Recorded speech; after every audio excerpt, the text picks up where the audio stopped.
이 시간 하나님 말씀 에스겔 18장 21절부터 보시겠습니다. 에스겔 18장 21절입니다.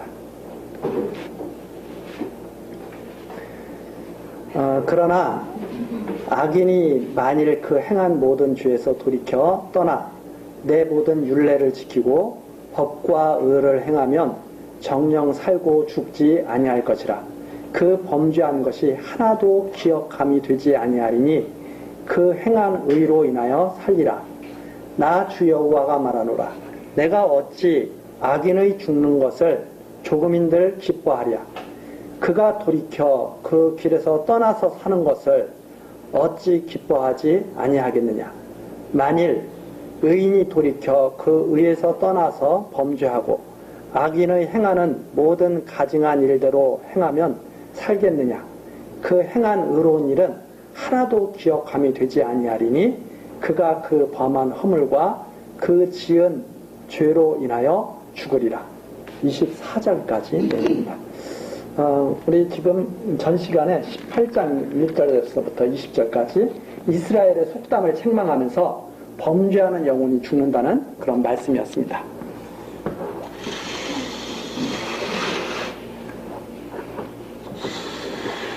지금도 이렇게 이스라엘이 잘못된 속담을 말하면서 하는 것처럼 지금도 똑같은 그런 일들이 많이 있습니다. 그러니까 지금 이것을 이해하기 위해서 우리가 성경 전체에서 항상 봐야 되는데, 아브라함에게 하나님께서 복을 주셨죠. 아브라함에게 복을 주셨는데 그 뒤에 모세를 통해서는 율법을 주셨습니다. 이 율법을 받은 백성들이 가나안 땅에 들어가서 살다가 722년에 아수르에 의해서 망하고, 지금 이제 어디까지 왔느냐면 이제 586년에 예루살렘 이제 멸망이 이루어지게 되는데, 바로 그 전 2차 포로로 잡혀가 지금 에스겔을 통해서 바로 이 멸망하기 전에 에스겔을 통해서 지금 하시는 말씀이죠. 이때 이제 나라가 이제 망하기 바로 풍전등화, 망하기 바로 전이거든요. 그런데 이때까지도 많은 이스라엘의 그 유다의 어떤 속담이 유행하고 있느냐면, 우리가 이렇게 어려움에 처한 것은 이건 다른 사람들이 잘못해서, 파천 사람들이 다 잘못해서 그래요. 이렇게 말을 하죠. 아버지가 잘못해서 아버지가 포도를 먹으니까 이가 시다.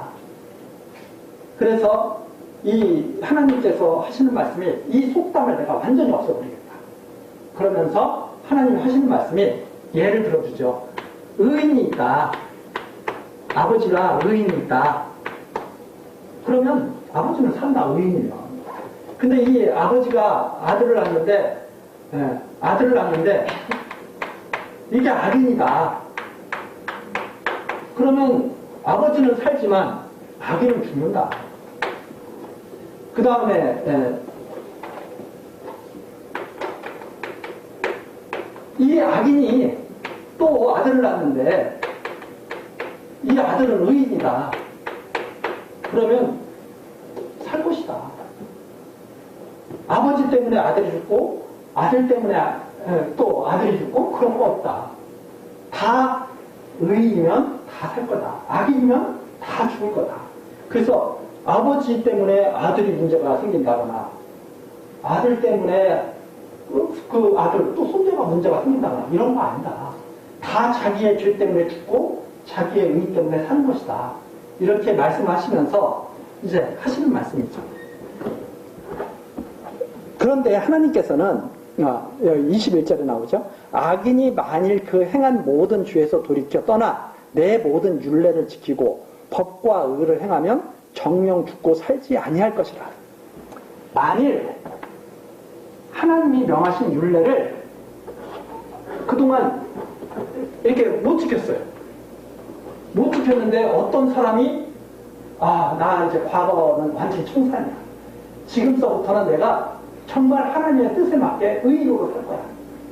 해가지고 그 과거의 모든 것들을 다 청산하고 그때부터 의인이 완벽한 의인이 된다고 하면 하나님께서 그걸 죽이겠느냐? 살린다.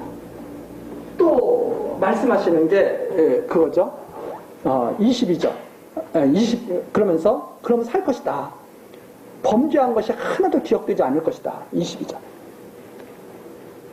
그러니까 지금서부터라도 예를 들어서 지금서부터라도 나는 율법으로 나는 지금 완벽하게 지금서부터 산다. 과거는 완전히 청산한다. 그렇게 하고 정말 그런 사람이 있다면 그 사람은 그걸로 살 거예요. 그런데 또 뭐라고 말씀하시냐면 23절 나 주여와 말하노라. 내가 어찌 악인의 죽는 것을 조금인들 기뻐하랴. 그가 돌이켜 그 길에서 떠나서 사는 것을 어찌 기뻐하지 아니하겠느냐. 하나님이 하신 말씀입니다. 만일 지금까지 내가 하나님 뜻대로 못 살았습니다. 지금부터 하나님 뜻대로 살겠습니다 해가지고 율법을 지켜가지고 정말 하나님 앞에 흠이 없이 그렇게 사는 것을 하나님이 기뻐하지 않겠느냐 말입니다. 정말 기뻐하시겠다. 그렇죠? 그래서 그런 말씀을 하시면서 24절이죠. 그런데 만일 의인이 돌이켜서 지금까지는 잘 해왔어요. 잘 해왔는데 그만 그 길에서 의에서 떠나서 범죄하고 악인의 행하는 모든 가증한 일들을 행하면 살겠느냐. 잘 해오다가 나 이거 청산하고 지금부터는 악하게 살 거야. 그러면 그 사람은 살겠느냐 이 말입니다. 그래서 행한 의로운 일은 하나도 기억함이 되지 않아요. 그가 범한 그 허물과 그 지은 줄에는 죽으리라. 잘 율법대로 잘 살다가 막 중간에 엉망으로 살면 앞에 잘하면서 아무 소용없는 거죠.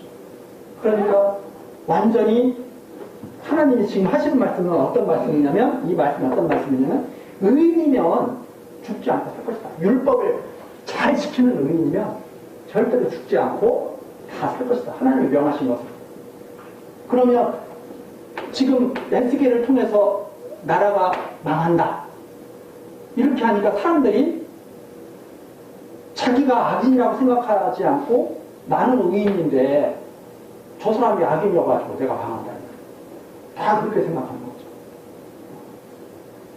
그러니까 이게 지금 많은 사람들이 하고 있는 착각이죠. 자기는 망하지 않을 만한데 다른 사람 때문에 내가 망한다.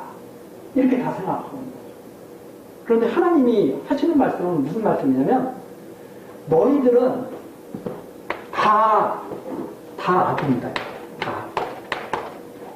그래서 망하는 거지. 물론 우리들이 생각할 때는 악인들은 이런 게 있죠. 나는 바늘만 훔쳤어. 나는 바늘만 훔쳤어. 저 사람은 소를 훔쳤어. 우리나라 속담에 바늘도둑이 소도둑 된다고 그러잖아요.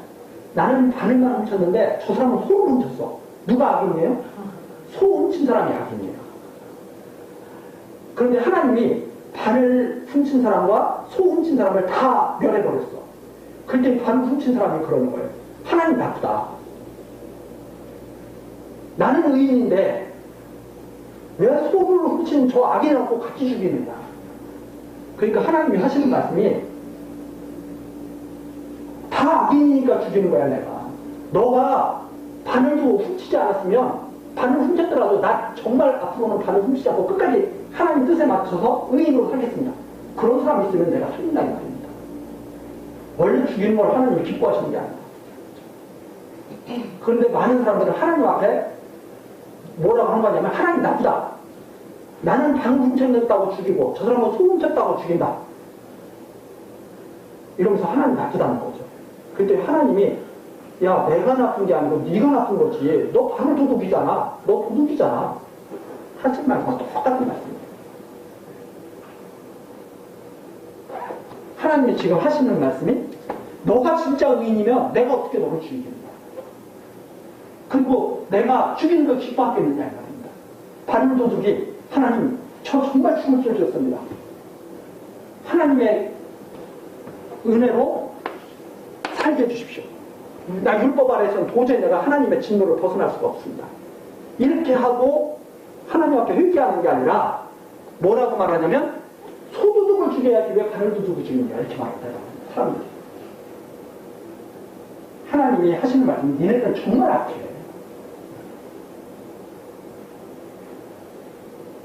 더 악한 것은 어떤 거냐면 사람들이 바늘도 두기 소도 두고 해서 그렇게 말하는 것은 우리들이 생각할 때는 그래도 좀 우리도 똑같은 죄인이니까 심정적으로 조금 이해가 되지만 소도 두기 바늘도 두고 야 나만 두고 먹냐? 너도 두고 먹자 이렇게 소도를 들어주면 세상에서는 이런 세상에서 살고 있으니까 더 괴로운 거죠. 그렇잖아요? 바늘도둑도 살기가 힘든데 소도둑한테 그런 소리를 들으면 얼마나 애가 타겠어요. 근데 지금은 세상이 그런 세상인 거죠. 소도둑들이 바늘도둑 보고 더 날뛰는 거죠.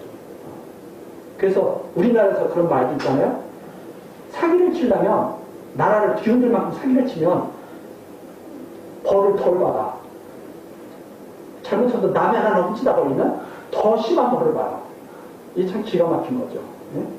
그래서 우리나라 경제를 한번 휘청하게 하는 사람들은 다 집행유예로 풀려나고 편의점 가서 뭐 좀 조금 훔친 사람은 감옥 가서 형 살고.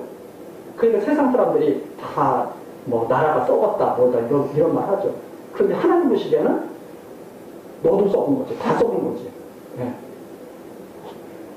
지금 그런 말씀이 여기 나오죠.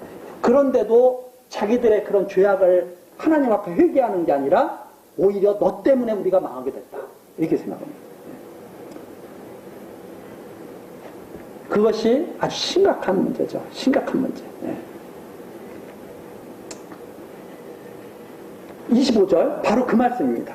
그런데 너희는 이르기를 주의 길이 공평치 않다 하는도다. 하나님이 소도둑도 죽이고 바늘도둑도 죽이는데 공평치 않다 한다. 이스라엘 족속아 들을지어다. 내 길이 어찌 공평치 아니하냐. 너희 길이 공평치 않은 것 아니냐. 하나님이 물어보시는 거죠. 네. 하나님 앞에 어떻게 죄악된 몸으로 하나님 앞에 살 생각을 하느냐 이 말입니다. 그래서 26절 만일 의인이 그 의를 떠나 죄악을 행하고 인하여 죽으면 그 행한 죄악으로 인하여 죽는 것이요. 만일 악인이 그 행한 악을 떠나 법과 의를 행하면 그 영혼을 보존하리라. 그가 스스로 헤아리고 그 행한 모든 죄악에서 돌이켜 떠났으니 정령 살고 죽지 않냐. 악인들이 그런 모든 죄를 다 청산하고 하나님 앞에 딱 의인으로 나선다면 아무도 죽을 사람이 없다. 근데 그런 사람들이 있을 수 있어요, 없어요? 이게 절대 있을 수 없거든.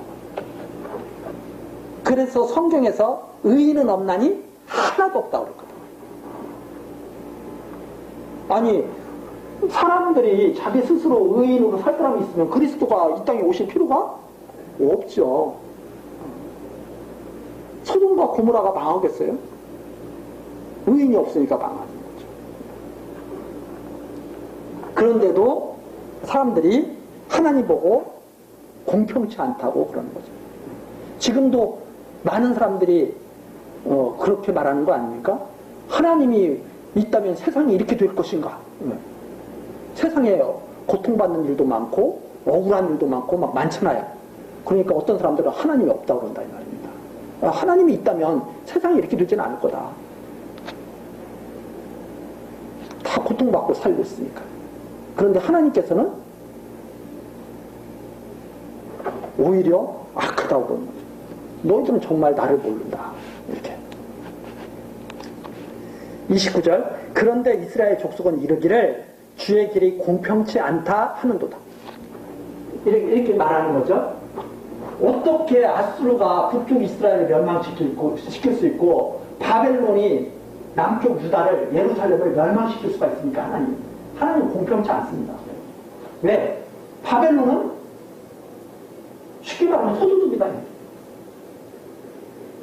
우리는 죄가 없어요. 하나님이 너 죄인지 했더니 반은 훔친 거요? 이렇게 말하니까 하나님이 그래 반은 훔친 거 이랬단 말입니다. 근데 하나님 뭐 공평치 않다고 그러는 거예요. 공평치 않은 게 아니라 하나님이 정한 때에 죽이시는 거죠. 멸하시는 거죠. 그럼 바벨론은 그대로 두느냐? 아수르는 그대로군요. 이미 망하게 했잖아요. 보였잖아요. 아주 완전히 아주 망하게 하잖아요.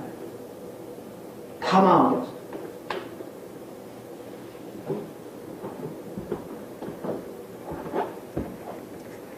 30절입니다. 나 주 여호와가 말하노라. 이스라엘 족속아 내가 너희 각 사람의 행한 대로 국문할지라. 너희는 돌이켜 회개하고. 그래, 하나님이 원하시는 것이 이거죠. 돌이켜 회개하고 모든 죄에서 떠날지어다. 그러한즉 죄악이 너희를 패망케 하리라. 진짜 하나님이 원하시는 것은 죄악에서 다 떠나기를 원해요. 그럼 죄악에서 떠나는 것은 이제는 사람의 능력으로 되는 것은 아닙니다. 죄악에서 떠나는 것은 하나님의 은혜로 좀 사는 것. 하나님이 정말 원하시는 것, 회개하는 것. 우리는 하나님의 긍휼을 잊지 않으면, 하나님의 은혜를 잊지 않으면 절대로 죄악에서 벗어날 수 없는 존재라는 것을 깨닫고 하나님 앞에 죄인임을 고백하고 그리고 떠나야 되는 거죠. 죄에서. 그 죄에서 떠나는 것이 중요한. 그러면서 31절 너희는 범한 모든 죄악을 버리고 마음과 영을 새롭게 할지어다. 자꾸 죄인이 아니라고 그러면 안 되죠. 지금 이스라엘 백성들이 그러는 거 아닙니까? 우리는 죄 없는데 조상들이 잘못해서 우리나라가 지금 이렇게 망하게 생겼다. 그런데 하나님이 원하시는 것은 너희들의 죄를 깨달으라는 거예요. 너희들의 죄를 깨닫고 회개하고 하나님 앞에 너희들이 바로 서면 어떻게 너희를 용서하시지 않겠느냐. 어떻게 너희들을 죽이겠느냐. 이렇게 말씀하시는 거죠. 그럼 31절 너희는 범한 모든 죄악을 버리고 마음과 영을 새롭게 할지어다. 이스라엘 족속아 너희가 어찌하여 죽고자 하느냐. 계속 죄 없다고 하면서 하나님께 덤벼드니까 하나님이 그대로 두실 수가 없죠. 32절 나 주 여호와가 말하노라. 죽는 자의 죽는 것을 내가 기뻐하지 아니하노니 너희는 스스로 돌이키고 살지니라. 그래서 하나님께서 이스라엘 백성에게 원하시는 것은 죄를 고백하고 하나님께로 돌아오기를 원하시는 거죠. 죄를 고백하고 하나님께 돌아오라는 거죠. 자꾸 죄인 아니라고 자기들의 행위로 의인이 될 수 있다고 그렇게 자꾸 고집하지 말고 돌아오라고 하는 하나님 말씀입니다. 자, 그 뒤에 이제 나오는 것들이 이제 좀 더 이제 계속 더 자세하게 나올 텐데 우선 19장 내용은 완전히 왕가가 끊어졌다는 말입니다. 한마디로 말해서 19장 내용은 이제는 다윗 왕가 여기로 이 왕가가 완전히 다 끊어졌다. 그래서 다 망한다. 곧 있으면 망하게 된다 하는 내용이 19장에 나와 있습니다. 너는 이스라엘 방백들은 바로 왕들이죠. 다스리는 자들. 방백들을 위하여 애가를 지어 부르기를 내 어미는 무엇이냐. 암사자라. 그가 사자들 가운데 엎드려 젊은 사자 중에서 그 새끼를 기르는데 이게 이제 비유입니다. 젊은 사자들. 이게 망할 때 그 왕들 보면 이렇게 있죠. 여호와스 이제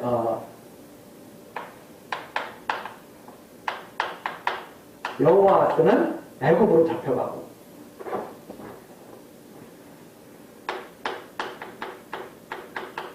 그 다음에 여호와스 뒤에 이제 여호야kim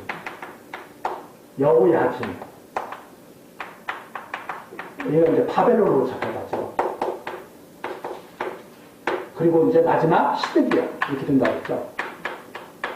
역시 바벨론에서 예루살렘 망할 때 망하게 되죠. 자, 이 사람들을 비유해서 지금 이제 쭉 하시는 말씀입니다. 너는 이스라엘 방백들의 예가를 지어 부르기를 내 어미는 무엇이냐. 암사자라. 그가 사자들 가운데 엎드려 젊은 사자 중에서 새끼를 기르는데 사자 왕 아닙니까? 네, 새끼를 기르는데 그 새끼 하나를 키우매 젊은 사자가 되어 식물 옮기기를 배워 사람을 삼키매 힘이 좀 세지니까 사람을 삼켜요. 이 왕이. 그러니까 악하다 이 말입니다. 악해. 이방이 듣고 함정으로 그를 잡아 갈고리로 꿰 끌고 애굽 땅으로 간지라. 애굽 땅으로 끌고 가는 거죠. 애국 땅으로. 조금 사자를 키워놨더니 왕이랍시고 사람을 갖다가 삼켜버리는 거죠. 그러니까 애국 땅으로 갔어요.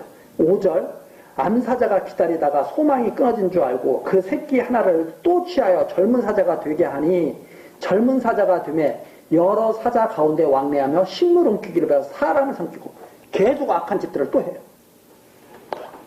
7절 그의 궁시를 헐고 성읍들을 회파하니 그 우는 소리를 하여 땅과 그 가득한 것이 황무한지라. 그 다음 8절입니다. 이방이 둘러있는 지방에서 그를 치러와서 그의 위에 그물을 치고 함정에 잡아 갈고리로 꿰고 철롱에 넣어 끌고 바벨론 왕에 이르렀나니 그를 옥에 가두어서 그 소리로 다시 이스라엘 산에 들리지 않게 하려 함이니라. 바벨론에 끌려가가지고 감옥에 갇히게 돼요. 저 여호야긴이죠. 그래서 이 왕들을 지금 쭉 비유하면서 이렇게 이제 하는 거예요.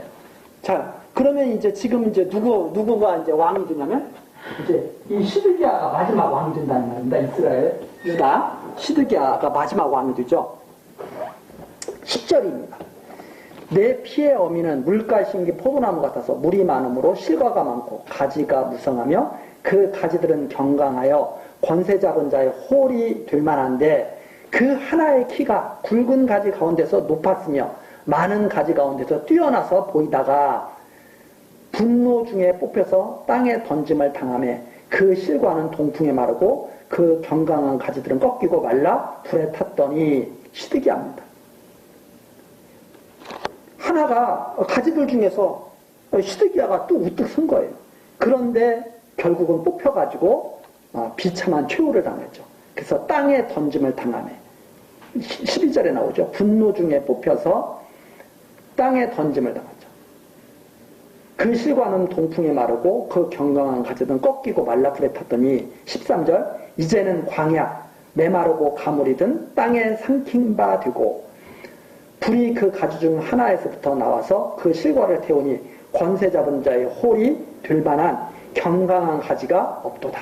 그래서 결국은 왕가가 다 끊어져 버리는 거예요. 이것이 애가라. 후에도 애가가 되라. 그렇게 해서 이제 육신적인 다윗 왕가는 끝나버리게 됩니다. 더 이상 시드기야 다 여호아스도 그렇고 여호야긴도 그렇고 시드기야도 그렇고 다 자기 죄악 때문에 결국은 다 망하고 끝내버리고 이제는 홀이 될 만한 가지가 없게 되는 거죠. 이것이 애가라. 슬픈 노래다. 후에도 애가가 되리라. 그렇게 해서 더 이상 육신적 다윗 왕가가 이제 더 이상은 이루어지지 않을 것. 이렇게 해서 말씀. 그러면 이제는 신령한 다윗 왕가가 이루어지게 되죠. 네. 율법 아래에서 육신은 다 죽고 신령한 이제 왕가가 이루어지게 됩니다. 자, 그것을 갖다가 바라보게 하는 그런 말씀이 바로 19장까지 이렇게 나왔습니다. 그러니까 19장 내용은 마지막 유다의 왕들이 차례차례 애굽으로 끌려가고 바벨론으로 끌려가고 결국은 다 황폐하게 되고 망하게 될 것. 이것이 애가라.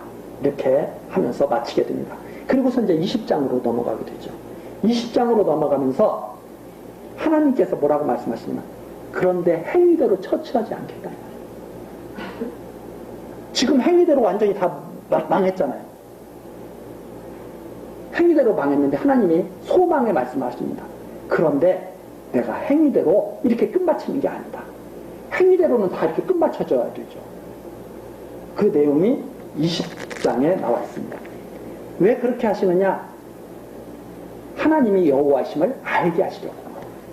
자, 아브라함에게 언약하신 대로 이루시는, 복을 주시는 여호와심을 알게 하시려고 그렇게 하신다 하는 내용입니다. 자, 20장 1절서부터 그래서 9절까지 됩니다. 제7년 5월 11일에 그러니까 제7년은 이제 에스겔이 이제 포로로 잡혀와가지고 이제 시간이 이렇게 지난 거죠. 그러니까 그 7년 5월 10일에 이스라엘 장로 두어 사람이 여호와께 물으려고 와서 내 앞에 앉으니 여호와의 말씀이 내게 임하여 가라사대 인자야 이스라엘 장로들에게 고하여 이르기를 주 여호와의 말씀에 너희가 내게 물으려고 왔느냐 나 주 여호와가 말하노라 내가 나의 삶을 두고 맹세하노니 너희가 내게 묻기를 내가 용납지 아니하리라. 하나님께서 이제는 너희들을 위해서 내가 너희들이 원하는 것을 갖다가 내가 뭘 하고 이제 그러지 않겠다. 하나님이 정하신 뜻대로 그대로 이루어 가시겠다고 하는 그런 이제 말씀이신데 4절입니다. 인자야 내가 그들을 국문하려느냐 내가 그들을 국문하려느냐 너는 그들로 그 열조에 가증한 일을 알게 하여 이르기를 주 여호와의 말씀에 옛날에 내가 이스라엘을 택하고 야곱 집의 후예를 향하여 맹세하고 애굽 땅에서 그들에게 나타나서 맹세하여 이르기를 나는 여호와 너희 하나님이라 하였었노라. 하나님이 에스겔에게 내가 전하는 말을 그들에게 똑바로 알게 해서 너가 그들을 갖다가 국문해라 하는 말입니다. 한마디로 말해서 하나님의 뜻으로 완전히 그들을 갖다가 천망하는 거죠. 하나님이 하시는 말씀이 이스라엘을 먼저 말합니다. 아브라함, 이삭, 야곱. 이 야곱이 이스라엘이죠. 하나님이 하시는 말씀입니다. 내가 이스라엘을 택했다. 이삭의 아들 중에 에서가 있고 야곱이 있었는데 내가 야곱을 사랑해서 택한 거예요. 에서는 하나님이 싫어하셨어요. 그래서 여기에 나오는 내가 이스라엘을 택하고 야곱 집의 후예를 향해서 맹세하고 애굽 땅에서 그들에게 나타나서 맹세하여 이르기를 나는 여호와 너희 하나님이라 하였다. 야곱에게 그렇게 했거든요. 너 걱정하지 말고 요셉이 있는 애굽 땅으로 내려가라. 창세기에 나오는 말씀입니다. 야곱이 막 걱정을 했거든요. 제가 애굽으로 가야 됩니까? 그러니까 하나님께서 걱정하지 말고 너 가서 애굽에 가서 요셉을 만나면 내가 너 편안하게 지낼 수 있게 해주고 나중에 너희 자손들 다 데리고 나올 수 있도록 내가 그렇게 해주겠다. 아브라함한테도 말씀하셨는데 야곱한테도 이렇게 말씀하시면서 위로하시면서 애굽으로 내려가라고 그러죠. 그래서 야곱이 애굽에 내려와서 요셉에게 죽기 전에 하나님께서 너희를 반드시 권고해서 다시 가나안 땅으로 가게 할 것이다. 이걸 다 말해주잖아요. 그 장면이 창세기에 다 나옵니다. 자, 그런데 때가 되니까 하나님이 정말 모세를 보내신 거예요. 모세를 보내서 6절입니다. 그날에 내가 그들에게 맹세하기를 애굽 땅에서 인도하여 내어서 그들을 위하여 찾아두었던 땅, 찾아두었다. 구별해 두었다. 이런 뜻입니다. 그들을 위해서 특별히 예비해 두었던 땅, 구별해 두었던 땅, 곧 젖과 꿀이 흐르는 땅이요 모든 땅 중에 아름다운 곳에 이르게 하리라 하고 또 그들에게 이르기를 너희는 눈을 드는 바 가증한 것을 각기 버리고 애굽의 우상들로 스스로 더럽히지 말라. 나는 여호와 너희 하나님이라 하였으나. 그런데 400년 동안 야곱 족속들이 애굽에서 살다 보니까 다 물들어 버립니다. 400년 동안. 그렇죠? 400년 동안 애굽 사람처럼 똑같이 돼버린 거예요. 애굽이 섬기는 신을 섬기고 하나님을 잘 알지를 못해. 그래서 하나님께서 야, 그건 가증한 일이니까 다 버려라. 나는 여호와 너희 하나님이다. 이렇게 말씀하셨어요. 8절입니다. 그들이 내게 패역하여 내 말을 즐겨 듣지 아니하고 그 눈을 드는 바 가증한 것을 각기 버리지 아니하며 애굽의 우상들을 떠나지 아니하므로. 그런데 이스라엘 백성들이 하나님이 모세를 통해서 나는 여호와라. 내가 너희들을 갖다가 애굽에서 나오게 해가지고 가나안 땅으로 데리고 가리라. 애굽의 모든 가증한 것들을 너희 눈에 좀 들어도 그거 다 버려라. 이렇게 했다 이 말입니다. 그때 백성들이 이 아까운 걸 왜 버려? 그거 다 버리지 않는다는 거죠. 눈에 드는 것을 갖다가 자기 눈에 마음에 드니까 안 버려. 우상을 떠나질 않아요. 아니함으로. 그래서 8절 중반이죠. 내가 말하기를. 뭐라고 하나님 말씀하시냐면 내가 말하기를 내가 애굽 땅에서 나의 분을 그들에 위해 쏟으며 노를 그들에게 이루리라 하였습니다.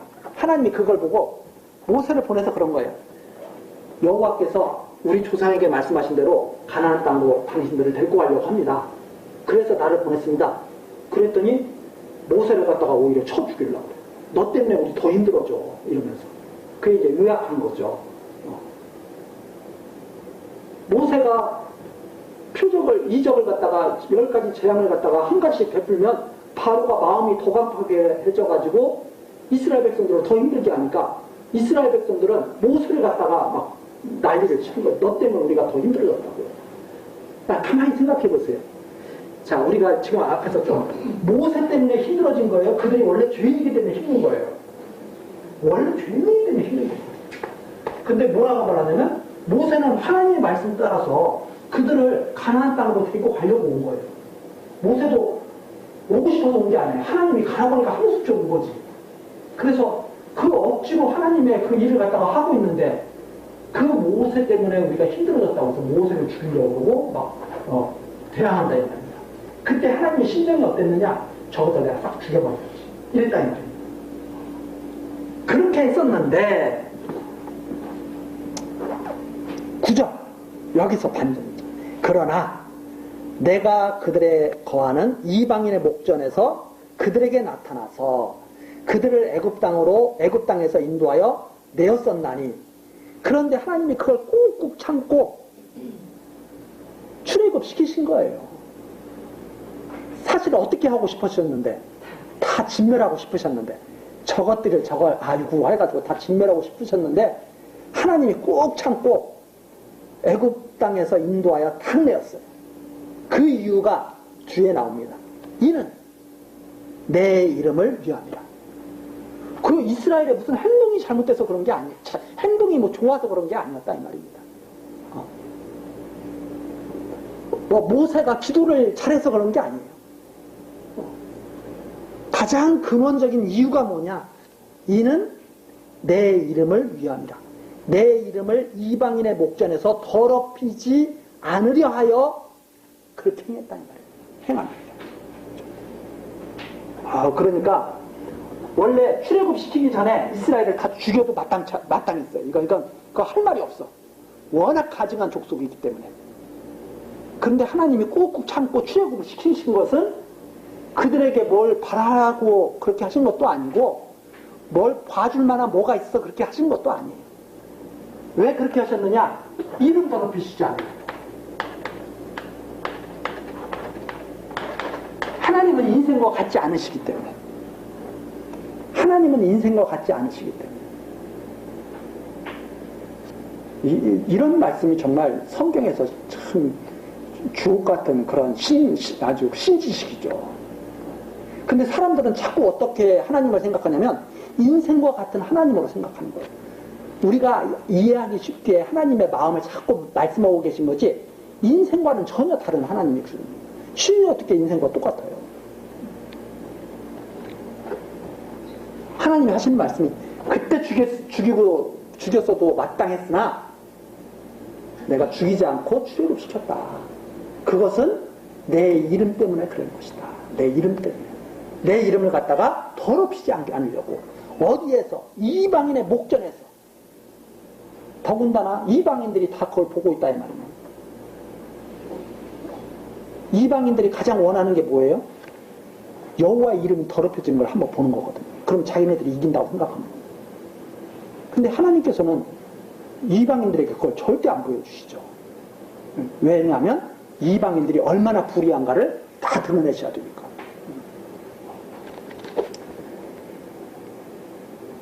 그게 출애굽 시켰을 때 말씀입니다. 내가 왜 출애굽 시킨 줄 알아? 내 이름 때문에 출애굽 시킨 거야. 내 이름만 아니었으면 너희들은 다 죽었어 그때. 이런 말씀이시죠. 그 다음에 10절입니다. 그러므로 내가 그들로 애굽 땅에서 나와서 광야에 이르게 하고, 자, 그래서 드디어 출애굽시켜서 광야까지 데리고 오셨습니다. 사람이 준행하면 그로 인하여 삶을 얻을 내 율례를 주며, 광야 땅에 딱 광야를 데리고 나서 주신 게 뭐냐면 율법을 주신 거예요. 율법을 딱 주셨어요. 내 규례를 알게 할 거야. 자, 이러면 내가 이 율법을 너희에게 주는데 이걸 너희들이 아주 잘 지키며 너희들은 살 거야. 복을 받을 거야. 율례를 주신 거죠. 그러면서 12절, 또 나는 그들을 거룩하게 하는 여호와인 줄 알게 하려 하여 내가 내 안식일을 주어 그들과 나 사이에 표징을 삼았다. 그리고 특별하게 안식을 누리게 하신 거예요. 안식.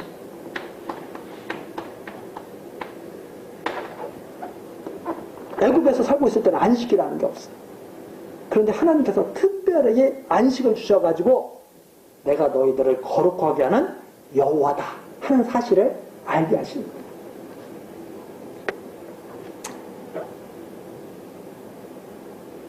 그런데 13절입니다. 그러나 이스라엘 족속이 광야에서 내게 패역하여 사람이 준행하면 그로 인하여 삶을 얻을 나의 율례를 준행치 아니하며 나의 규례를 멸시하고.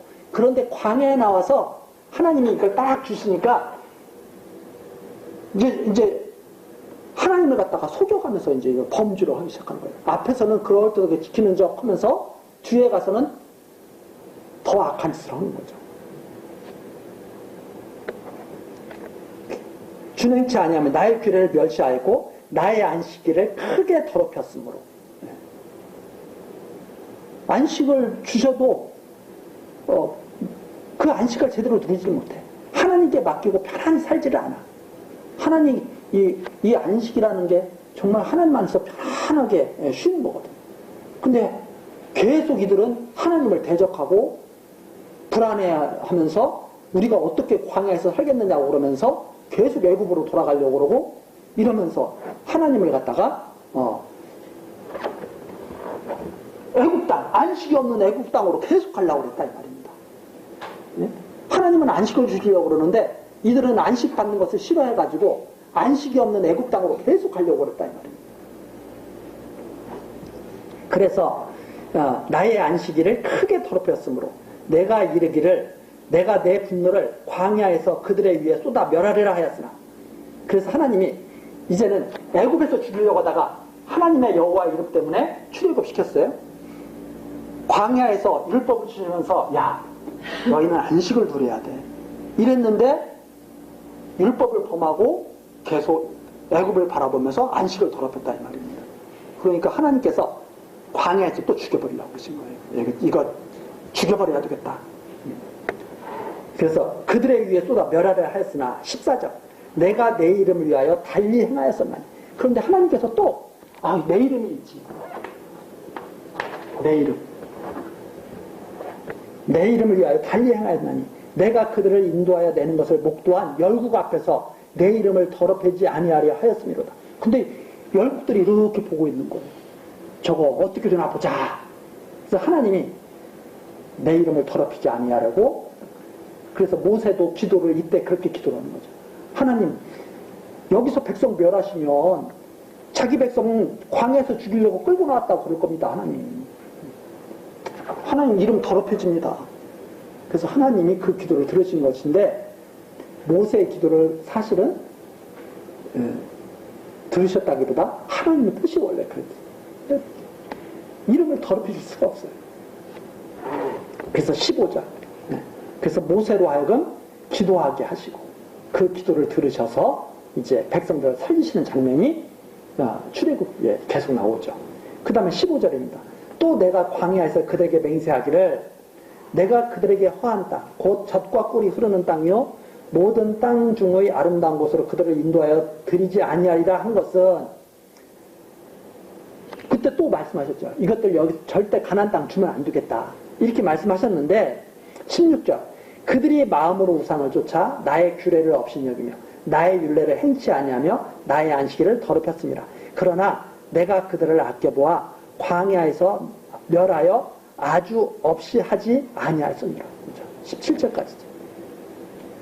하나님이 정말 봐주시는 거예요. 계속.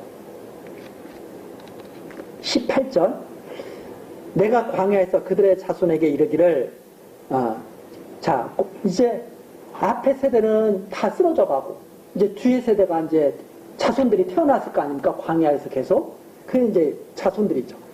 18절 내가 광야에서 그들의 자손에게 이르기를 너희 열주의 율례를 쫓지 말며 그 규례를 지키지 말며 그 우상들로 스스로 더럽히지 말라. 야 너는 아버지처럼 그렇게 하지 마. 새로 태어난 자식들에게 자손들에게 그런 거죠.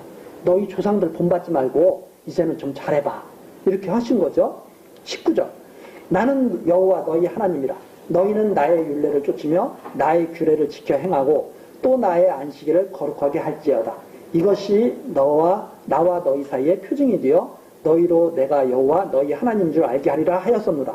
그러나 그 자손이 그렇죠? 아버지도 악하게 살았는데 아들도 어떻게 살았어요? 아들도 똑같이 사는 거예요. 그러나 그 자손이 내게 패역하여 사람이 준행하면 그로 인하여 삶을 얻을 나의 율례를 쫓지 아니하며 나의 규례를 지켜 행하지 아니하였고 나의 안식일을 더럽혔는지라. 이에 내가 이르기를 내가 광야에서 내 분을 그들의 위에 쏟으며 내 노를 그들에게 이루리라 하였으나 내가 내 이름을 위하여 내 손을 금하고 달리 행하였나니 내가 그들을 인도하여 내는 것을 목도한 열국 앞에서 내 이름을 더럽히지 않으리 하려 하였습니다. 앞에 세대, 뒤에 세대 다 패역했지만 다 멸망받아 마땅하지만 하나님이 그렇게 하시지 않으셔요. 왜 그런가 하면 이름을 더럽히지 않으시려고. 23절 또 내가 광야에서 그들에게 맹세하기를 내가 그들을 열방 중에 흩으며 열방 중에 해치려 하였었나니 이는 그들이 나의 규례를 행치 아니하며 나의 율례를 멸시하며 내 안식일을 더럽히고 눈으로 그 열주의 우상들을 사모함이며 또 내가 그들에게 선치 못한 율례와 능히 살게 하지 못할 규례를 주었고 그들이 장자를 다 화제드리는 그 예물로 내가 그들을 더럽혔음은 그들로 멸망케 하여 나를 여호와인 줄 알게 하려 하였습니다. 여기서 또 놀라운 말씀이에요. 하나님이 어떤 말씀하시냐면 가나안 땅 들어가기도 전에 이렇게 말씀하셨다는 얘기입니다. 내가 너희들 율법을 잘 지키면 복을 주고 화를 내가 잘못 지키면 내가 화를 내린다고 했는데 그때 내가 이미 말했다. 너희들을 완전히 화를 입게 해가지고 내가 다 쫓아버리도록 그렇게 청해놨다. 어떤 백성이기 때문에 애굽 땅에 이게 왜 이걸 지금 이렇게 말씀하신 거죠. 애굽 땅에 있었을 때도 패역해서 내가 그때 다 죽이려고 했는데 내 이름 때문에 내가 살려줬다. 광야에 나와서 율법을 줬을 때 안식일을 주고 율법을 줬을 때 애굽 땅도 돌아간다고 난리를 쳤기 때문에 그걸 다 죽이려고 하다가 내가 내 이름 때문에 참고 그 다음에 그 자손들이 또 광야에서 태어나가지고 또 할 때 또 역시 패역해가지고 다 죽이려고 하다가 내 이름 때문에 참았는데 내가 그때 모세에게 율법을 주시고 나서 다시 신명기에서 백성들에게 그렇게 노래를 가르치라고 하면서 하나님이 말씀하시잖아요. 잘 지키면 복이지만 못 지키면 화야. 그런데 너희들은 분명히 화를 당할 거야. 이렇게 말씀하신 이유는 이 패역한 백성들로 하여금 여호와를 알게 하시는 거예요.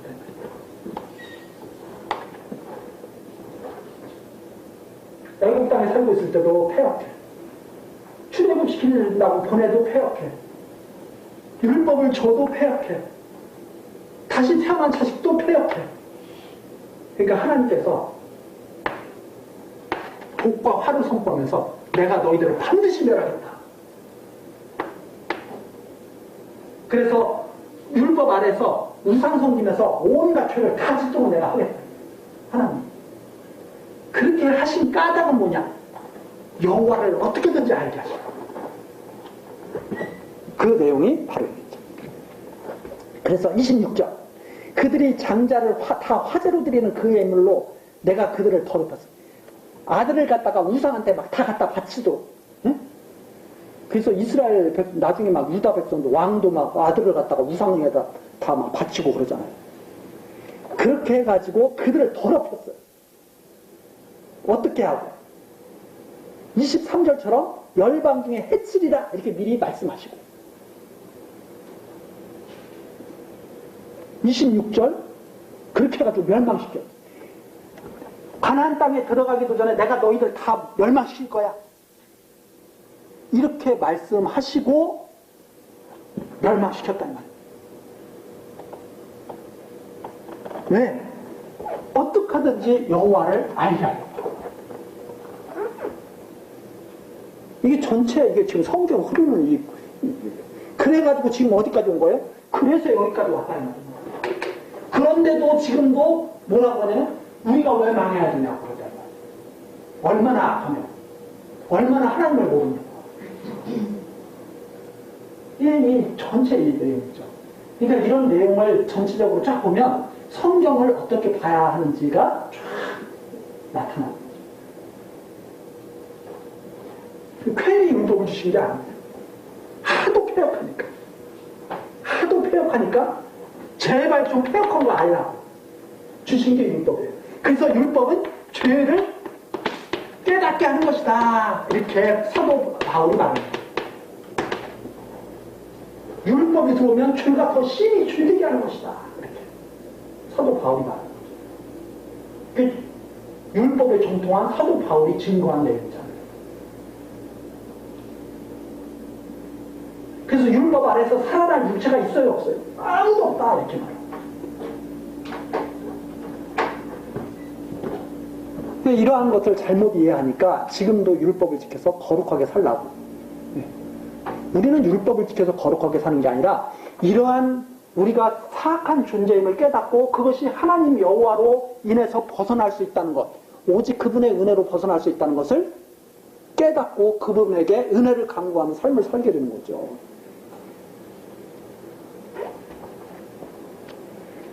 자, 이것이 바로 26절입니다. 여호와인 줄 알게 내가 멸망케 한 거야.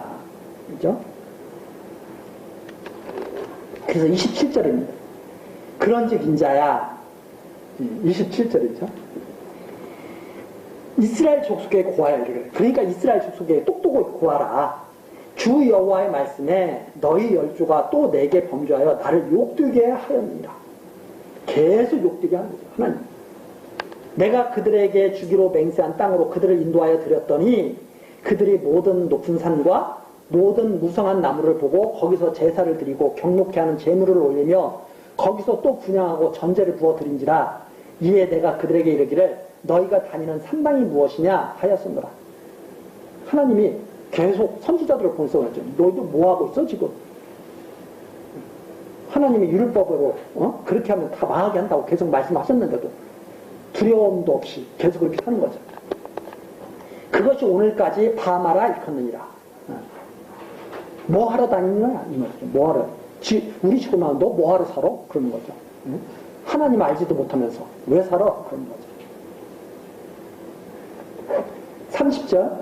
그러므로 너는 이스라엘 족속에게 이르기를 주 여호와의 말씀에 너희가 열주의 풍속을 따라 스스로 더럽히며 그 모든 가증한 것을 쫓아 행음하느냐. 너희가 또 너희 아들을 화제로 삼아 예물로 드려 오늘날까지 우상들로 스스로 더럽히느냐. 이스라엘 족속아 너희가 내게 묻기를 내가 용납하겠느냐. 그러면서 하나님께 나오는 것을 용납하겠느냐 이 말이에요. 계속 우상 섬기고 하나님께 폐역하면서 하나님께 나오는 것을 내가 용납하겠느냐. 나 주 여호와가 말하노라. 내가 나의 삶을 두고 맹세하는 하나님께서 맹세하십니다. 너희가 내게 묻기를 내가 용납지 아니하리라. 절대로 나에게 나오는 거 내가 용납하지 않는다. 너희들. 우상 섬기면서 어떻게 하나님께 나가요? 하나님을 여호와로 알지도 않으면서 어떻게 하나님께 나가요? 절대로 내게 물어보러 나오는 거 내가 용납하지 않겠다. 그러면서 하나님은 은혜 받는다고 나오고 그걸 내가 용납하겠느냐. 그러니까 내게 묻기를 용납지 아니하되 이 말은 절대로 내 앞에 너희들을 두지 않겠다는 말입니다. 그런 상태에서 32절 너희가 스스로 이르기를 여기 이제 중요한 이제 결론이죠. 너희가 스스로 이르기를 우리가 이방인 곧 열국 족속같이 되어서 목석을 숭배하리라 하거든요. 이스라엘 백성들은 무엇을 원하냐면 우상 섬기는 것을 원해요. 이게 하나님도 어떻게 섬기는 것을 원하냐? 하나님도 우상처럼 섬기기를 원해요. 그래서 하나님이 자기들이 원하는 대로 해주기를 원해요. 이방들이 섬기는 우상이 그거거든요. 내가 원하는 대로 복 주고, 내가 원하는 대로 내 뜻에 따라서 움직여주고, 이게 우상들이거든요. 그런데 하나님이 하시는 말씀이 이스라엘 백성들을 보고 하시는 말씀이 너희들 내가 다 알아. 우상처럼 나를 우상처럼 만들고 싶지? 너희들 나를 섬긴다고 하면서 다 우상처럼 섬기고 싶지? 이렇게 말씀하시면서 뭐라고 하시느냐면 목석을 숨 열국 족속처럼 내가 우리도 이방 사람들처럼 그렇게 우리 하나님 섬기자. 이방인들이 우상 섬기듯이 하나님을 우상으로 만들어서 섬기자. 이렇게 너희들 다 그렇게 하거니와 너희 마음에 품은 것을 결코 이루지 못하리라. 나는 그런 우상이 아니다. 안 망하기를 원하죠. 우리는 절대 망하지 않아요. 하나님이 계시니까 이렇게 말한다 이 말입니다. 그런데 하나님께서 야 내가 망하게 하려고 내가 율법 줬잖아. 내가 망하게 한다고 말했잖아. 그러니까 망해야 너희들이 나를 여호와로 깨닫잖아. 하도 여호와를 모르고 계속 폐역한 짓을 하면서 우상을 누리니까. 그런데 내가 이렇게 한 것은 너희들 마음대로 되는 게 아니야. 너희들은 나를 우상처럼 그렇게 자꾸 생각하고 하나님이 어떻게 우리를 망하게 하느냐 그러는데 천만의 말씀 내가 너희들에게 이미 말한 대로 그대로 이루어서 여호와임을 알게 합니다. 이것은 장차 교회에 보내 만왕의 왕이신 그리스도를 이 땅에 보내서 하나님의 작정하시고 예정하신 뜻대로 십자가에 달리게 하심으로 여호와심을 깨닫게 하시고 우리를 하나님의 은혜로 구원하실 것을 바라보게 하는 그런 말씀이 여기에 아주 절절히 녹아있는 겁니다. 그래서 그리스도께서 십자가에 죽으시는 것은 하나님이 살아계신 아주 확고한 증거거든요. 사람들은 그걸 믿지를 않으려고 그래요. 우상처럼 하나님을 섬기려고 그러는 거죠. 이러한 내용을 우리들이 이 선지서를 통해서 정말 살펴보면서 하나님이 얼마나 이스라엘 백성을 아끼셨으면 이렇게까지 해서 하나님을 여호와로 경외하면서 살게 하시려는지 그 뜻을 우리가 다시 한번 생각해 보시죠. 하나님이 정말 원하시는 것은 하나님의 택한 백성들이 이 진리를 믿고 하나도 상하지 않도록 그렇게 하시려고 하는 하나님의 거룩하신 뜻이 담겨있다고 하는 것을 우리들이 알 수 있습니다. 그래서 우리들이 하나님 백성 된 것, 우리들의 뜻으로 된 것도 아니고 우리가 하나님 떠나서 살고 싶어도 하나님의 백성은 절대 하나님을 떠나서 살 수도 없는 것이고 왜? 하나님이 여호와심을 알게 하시려고 그렇게 하시는 것이다. 이런 말씀입니다. 우리 다음 시간 계속해서 33장 3절 내용부터 또 살피도록 하시겠습니다. 기도하시겠습니다. 은혜로우시고 자비로우신 여호와 하나님, 수요일 저녁 시간 우리들을 모아주시고 하나님의 말씀을 듣고 배우게 하시니 감사드립니다. 우리들에게 하나님의 말씀을 전해주셨습니다. 참으로 우리들 하나님의 은혜 아니면 살 수 없는 존재입니다. 하나님. 그러나 하나님께서 우리들을 부르시고 하나님의 능력으로 살도록 하셨사오니 날마다 새롭게 변화되고 자라나게 하옵소서. 우리에게 주신 날들이 채워져 갈수록 하나님의 거룩하신 뜻과 공유로우신 섭리를 깊이 깊이 깨닫게 하시고 하나님의 기뻐하시는 거룩한 산제사를 드리는 주의 백성 되게 하옵소서. 항상 하나님의 은혜 가운데 거하기를 소원하오며 예수 그리스도의 이름으로 기도드리옵나이다. 아멘.